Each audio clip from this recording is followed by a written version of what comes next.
Mes chers amis, je voudrais d'abord être l'interprète de chacun ici pour dire à Valérie, on est vraiment fiers de toi. Parce que quand je vois la campagne que tu es en train de faire, la capacité qui est la tienne à rassembler des gens si différents,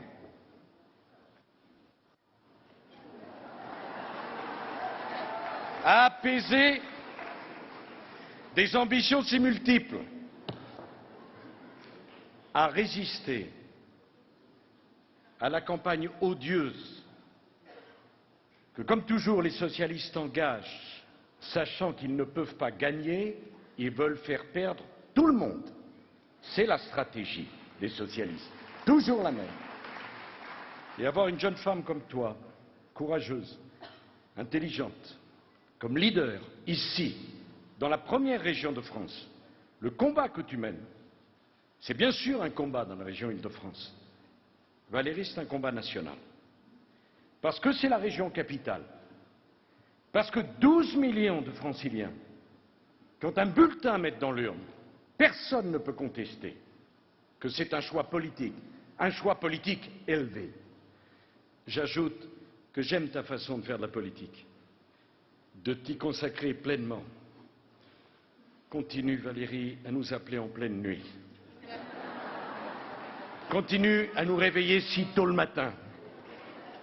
Parce que tu as l'affaire la plus essentielle du moment, qui est la tienne. J'aime cet engagement qui est le tien. Et je veux dire aussi quelque chose, tu me permettras, plus personnel. J'aime que tu considères que la fidélité, c'est une valeur du renouveau. Oui, Valérie. Je me souviens de la jeune ministre à nos côtés avec François Fillon. Tu étais courageuse. Tu as fait un beau travail. Tu peux être fier de l'autonomie des universités. Il y a quelque chose qui me plaît, c'est que jamais tu n'as renié que ce fut l'honneur de ta vie d'être au gouvernement de la République française. C'est le renouveau, cela.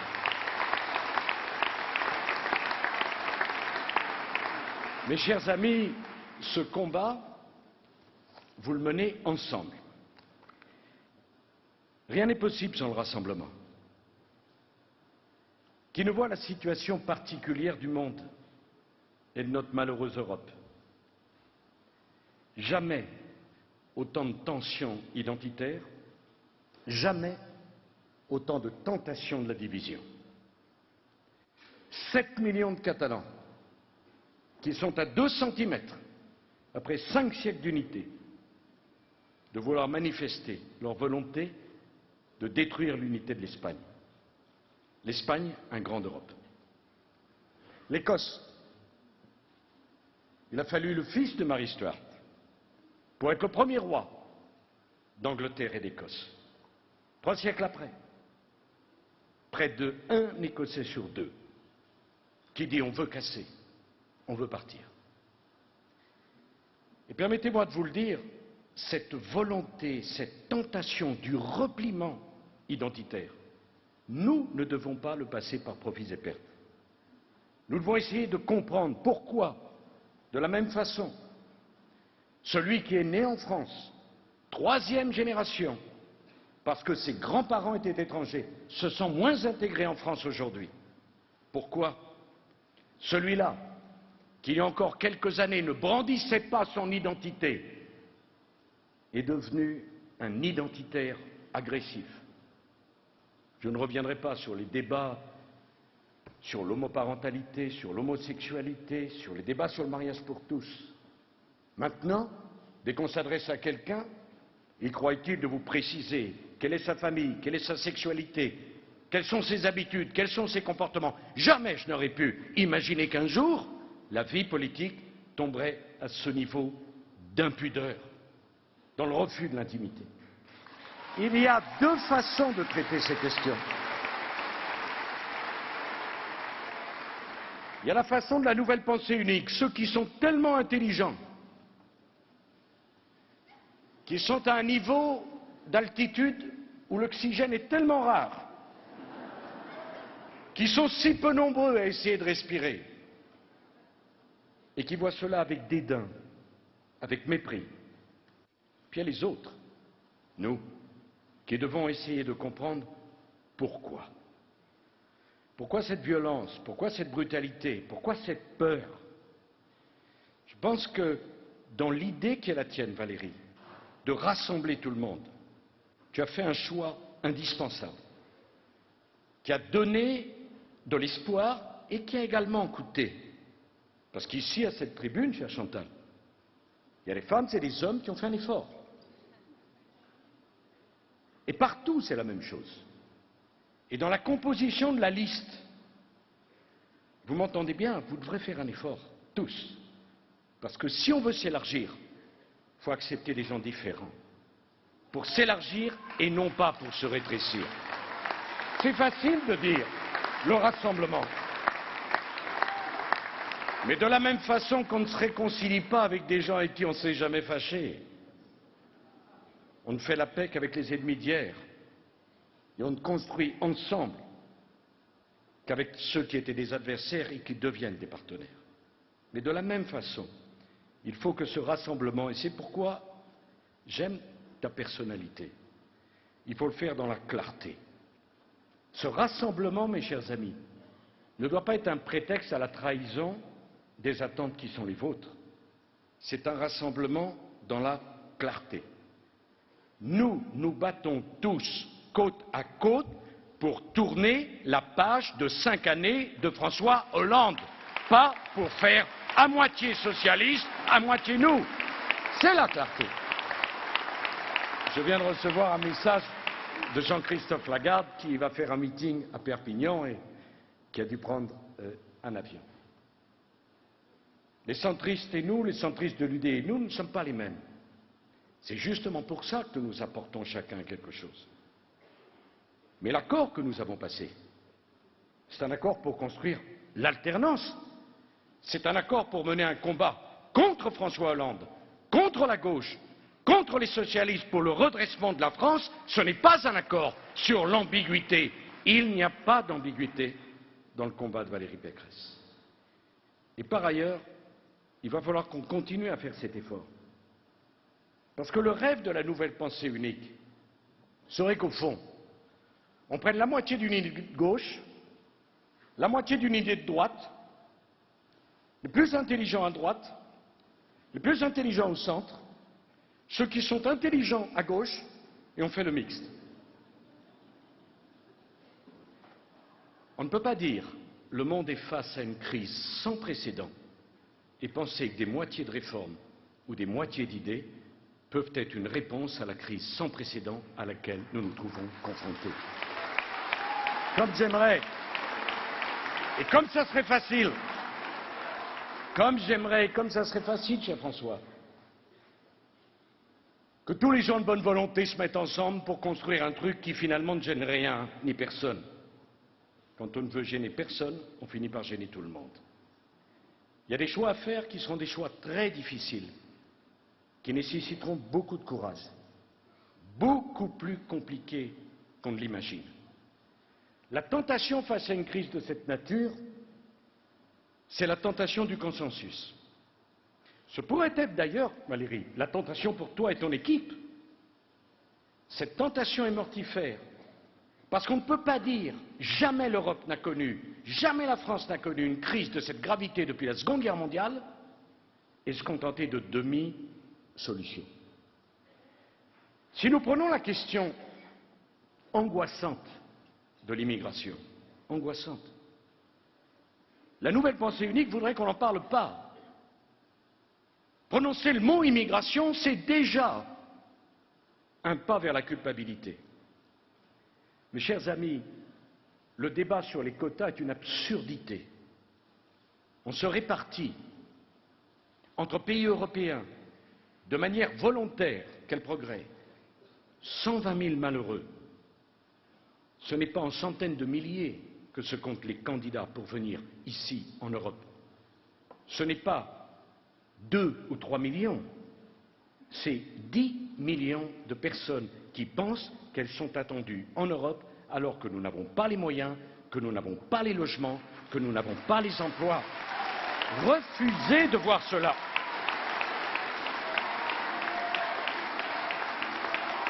C'est commettre une faute d'une gravité exceptionnelle au regard de ce que nous sommes.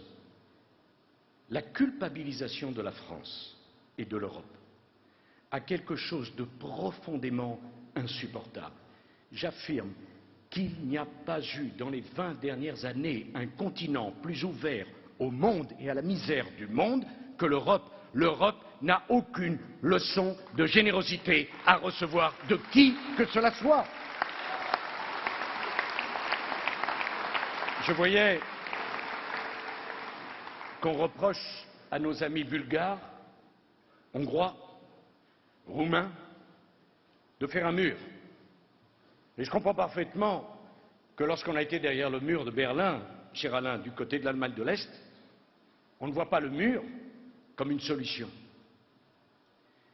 Mais qui peut se permettre de juger ces pays submergés par l'arrivée de millions d'étrangers qui ne veulent pas rester en Roumanie, en Hongrie, en Bulgarie, mais qui veulent venir en Allemagne, en Autriche, en France, en Italie et en Espagne, leur reprocher de se défendre et de nous défendre en ignorant que les États-Unis d'Amérique ont fait une clôture barbelée de 3400 kilomètres entre le Mexique et les États-Unis, c'est injuste à l'endroit du continent européen et des Européens.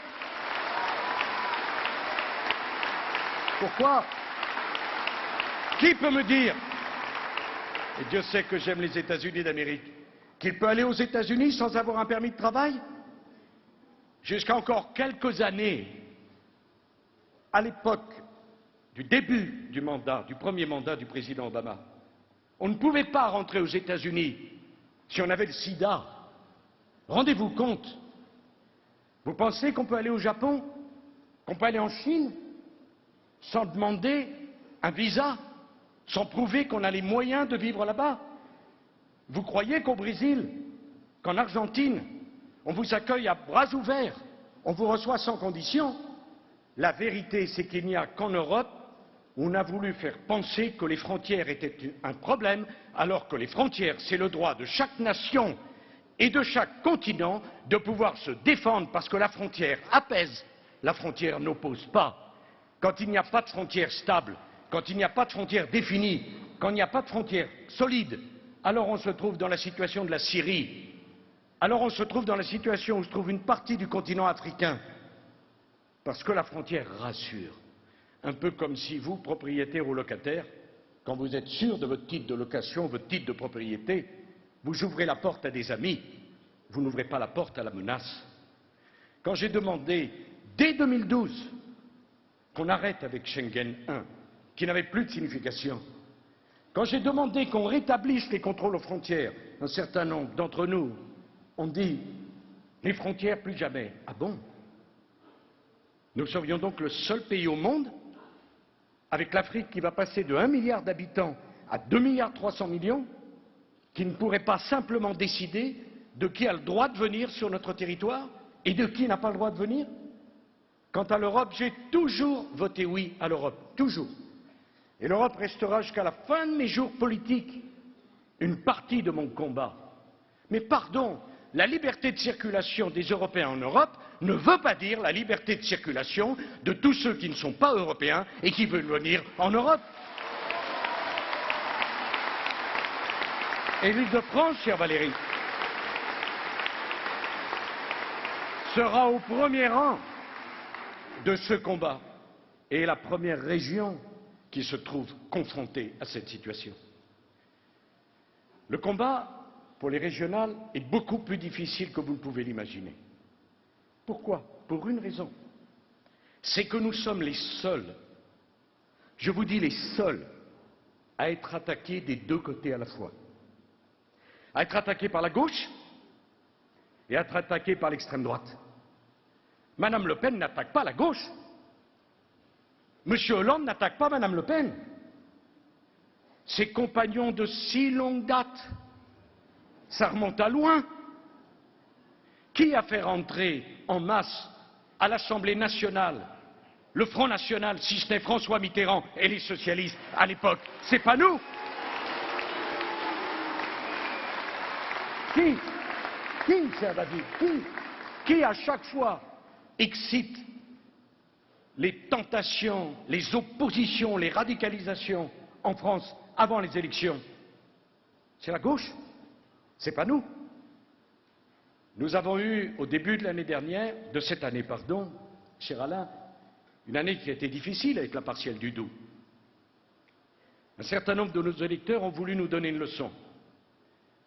Ont voté pour la candidate dans le Doubs du Front National. À l'arrivée, ils ont eu un député socialiste de plus. Voilà la vérité. La vérité que vous tous, franciliens, vous devez entendre. Donner sa voix à Mme Le Pen et au Front National, c'est donner une voix aux socialistes. Que cela plaise ou non. Parce que le véritable accord, c'est l'accord PS-FN. Pendant des années, on a dit UMPS. Et nous, un peu tétanisés, on ne savait pas quoi répondre. La vérité, c'est que la seule chance du Front National et la seule chance de la gauche, c'est dans cette alliance contre nature. Naturellement, je ne dis pas, cher Alain, que Front National et Parti Socialiste, c'est la même chose. Mais je dis que leurs intérêts pour les élections sont les mêmes. Parce que la seule façon de s'opposer à nous, c'est de se comporter ainsi.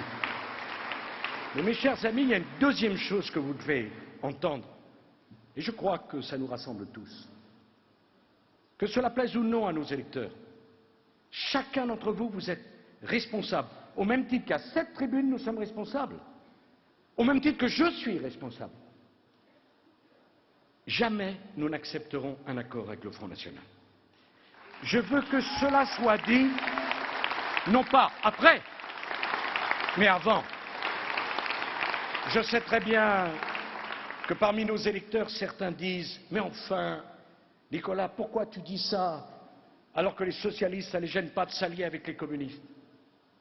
Je vous dis ça parce que justement, nous ne sommes pas socialistes. Je vous dis ça parce que justement, pour nous, les principes, ça compte plus que pour eux. Mes chers amis, ça va être tellement difficile de redresser le pays, de redresser la région, qu'on ne peut pas construire cette longue marche vers l'alternance régionale, Valérie, et nationale, sur l'ambiguïté. Vous m'entendez? Nous ne pourrons pas travailler et nous ne pouvons pas travailler avec Marine Le Pen, qui est pire que son père. Quand j'entends dire par certains observateurs qui n'avaient pas de mots assez cruels pour nous critiquer, nous. Mon Dieu, quel génie cette Madame Le Pen. En 3 semaines, elle a compris un truc incroyable, que son père n'était pas fréquentable. Elle a donc compris depuis 3 semaines ce que nous avions compris depuis 30 ans.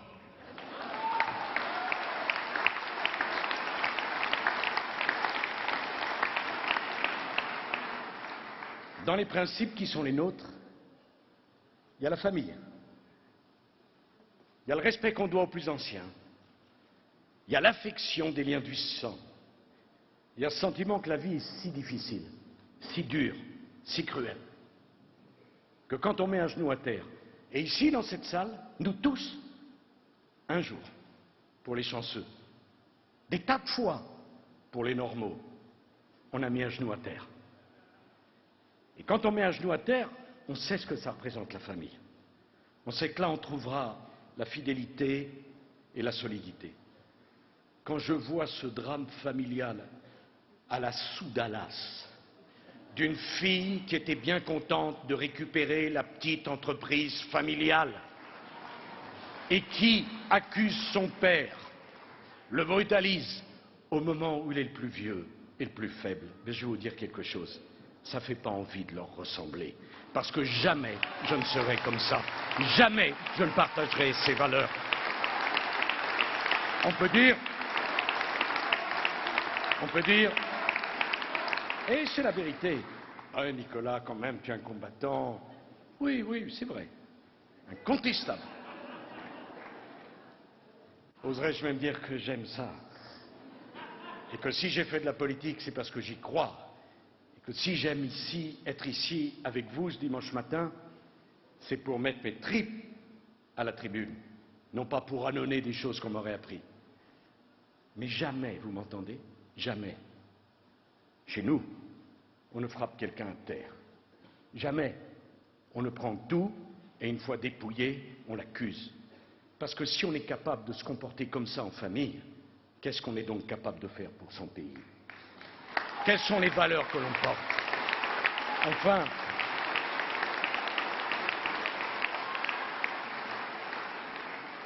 j'ai dit ce que je pensais de l'immigration et j'ai moi-même si souvent été accusé par les donneurs de leçons. Mais quand j'ai entendu, au moment du drame syrien, comment Mme Le Pen parlait de ces gens,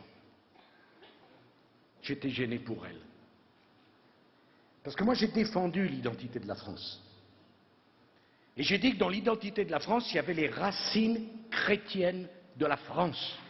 La France n'est pas chrétienne, mais la France a des racines chrétiennes. Dans les racines chrétiennes de la France, il y a l'humanisme, il y a l'humanité, il y a le respect que l'on doit à la vie. Eh bien, on ne parle pas comme ça de gens qui risquent leur vie pour traverser les 800 kilomètres de Méditerranée. On ne parle pas comme ça d'un enfant qui est mort sur la plage, même si on était gêné de l'exploitation médiatique de cette image. Il n'en reste pas moins que c'est un être humain, quelle que soit la couleur de sa peau, quelle que soit sa nationalité. Il y a un fossé infranchissable entre cette manière de faire la politique du Front National et nous. Chacun doit le savoir avant l'élection pour ne pas avoir de surprise après. Enfin, mes chers amis, il va nous falloir apporter des réponses. Les Français se disent aujourd'hui, est-ce qu'on peut encore faire confiance à qui que ce soit? Évidemment, à l'époque de la dérision généralisée, de la moquerie complète, du cynisme militant, où même certains responsables politiques se critiquent eux-mêmes, c'est difficile de savoir à qui faire confiance. Jamais les problèmes n'ont été aussi complexes, jamais les tensions si profondes, jamais on n'aurait autant besoin de croire à la parole publique, jamais la mode n'a été aussi grande de moquer tout le monde. Moi, je respecte les responsables politiques. Et je dis à tous ceux qui ne sont pas satisfaits de nous, vous avez un moyen d'arranger les choses. Prenez notre place. Présentez-vous aux élections. Gagnez les élections. Et je suis sûr que vous ferez beaucoup mieux que nous. On ne change les choses que de l'intérieur. On ne le change jamais de l'extérieur. Oh, je sais bien que la mode, c'est d'inviter à la télévision, à la radio, des experts.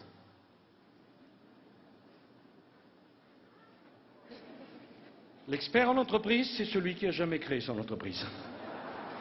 L'expert en politique, c'est celui qui ne s'est jamais présenté à une élection. L'expert en générosité, c'est celui qui est le moins généreux de tous.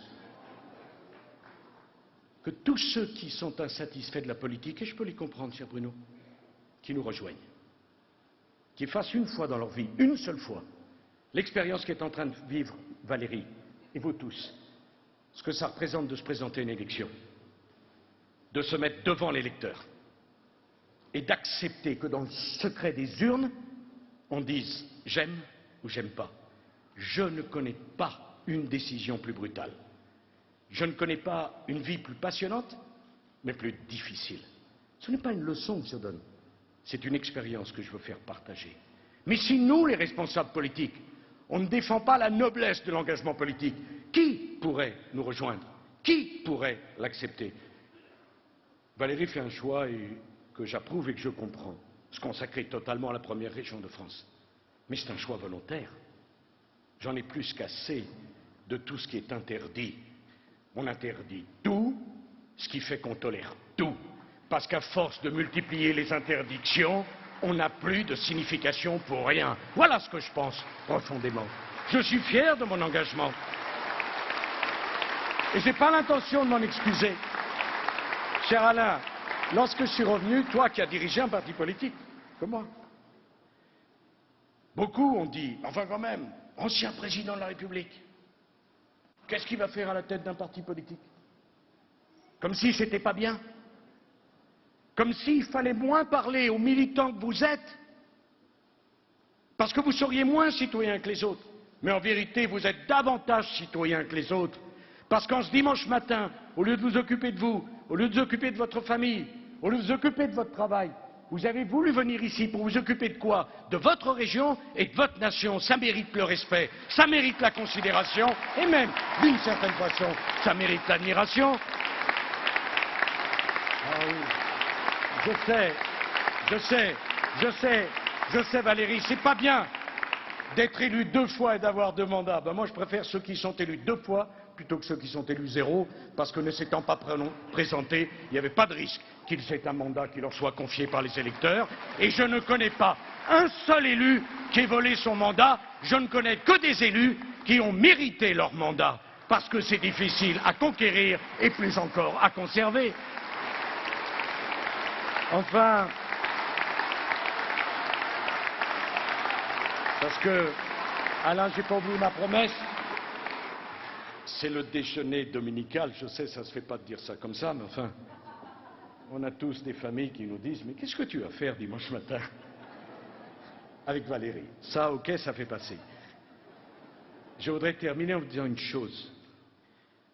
Je ne crois pas qu'il soit possible de réformer notre pays, je crois qu'il est nécessaire de le refonder. Refonder notre pays, refonder nos idées, refonder l'Europe. La réforme sera digérée par les administrations. La gravité de la situation est telle que nous allons devoir faire un effort de proposition d'une ampleur inégalée. Peut-être le général de Gaulle dont tu parlais, en 1958, s'est trouvé dans une situation où il fallait réinventer des institutions, réinventer une monnaie, réinventer un projet. Nous allons nous trouver dans cette même situation-là. Et on aura besoin de la solidité de chacun d'entre vous. Il ne faudra pas se faire des procès entre nous. Ceux qui aiment l'Europe, c'est ceux qui veulent la refonder. Qui peut croire que 60 ans après, on peut rester avec la même organisation que celle à 6, alors que nous sommes 28? Je partage l'avis de François.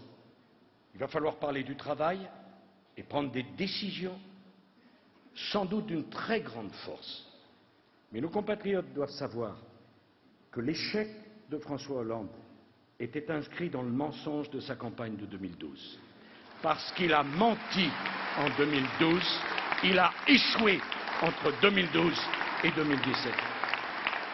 Les mêmes causes produiraient pour nous les mêmes effets. Il va falloir qu'on accepte, nous aussi, d'affronter ce que nous n'aimons pas faire. La pensée unique, le contexte médiatique. Si nous pensons qu'en matière de fiscalité, il faut faire des choix drastiques, parce que la fuite des meilleurs d'entre nous, des plus dynamiques et des plus créatifs ne peut pas continuer. Il y a 15 ans, un jeune Québécois rêvait de faire ses études en France. Aujourd'hui, c'est un jeune Français qui rêve de partir. Pourquoi rêve-t-il de partir? Pour une raison. C'est parce qu'il pense qu'il ne peut plus réussir en France et que pour réussir, il faut aller tenter sa chance à l'étranger. Le drame, c'est pas qu'il parte, c'est la raison pour laquelle il part. Il va falloir réconcilier la France, Valérie, tu as raison, avec le travail, avec l'effort, avec le mérite, mais aussi avec la réussite et avec la récompense. Il n'y a pas d'effort et de travail si on refuse la réussite et la récompense. Ça fait bien longtemps que je pense que ceux qui professent leur détestation de l'argent sont du même côté que ceux qui idolâtrent l'argent. C'est la même névrose. L'argent comme début et comme fin. Nous devons prendre les valeurs de notre pays et lui expliquer que la jalousie, que le nivellement, que la détestation réciproque, que l'égalité n'est pas l'égalitarisme, que dans la vie, nous n'avons pas tous vocation à habiter le même appartement, à avoir la même responsabilité, à faire les mêmes discours, à gagner la même chose. Si nous ne sommes pas capables de porter ces valeurs, alors nous ne serions pas capables de redresser le pays qui est le nôtre. Voilà, mes chers amis, chère Valérie, qui nous a réunis ce matin. Mais ce qui aurait été invraisemblable, c'est qu'on ne soit pas réunis. Et je suis sûr que je peux parler au nom d'Alain, de François, de Bruno, de tous les autres. Tous nos candidats au régional pourront compter sur notre soutien. À nous tous, unis, avec un seul objectif, vous offrir l'alternance des régions à la fin de l'année. Et après, on commencera l'année suivante avec beaucoup d'appétit. Merci à tous.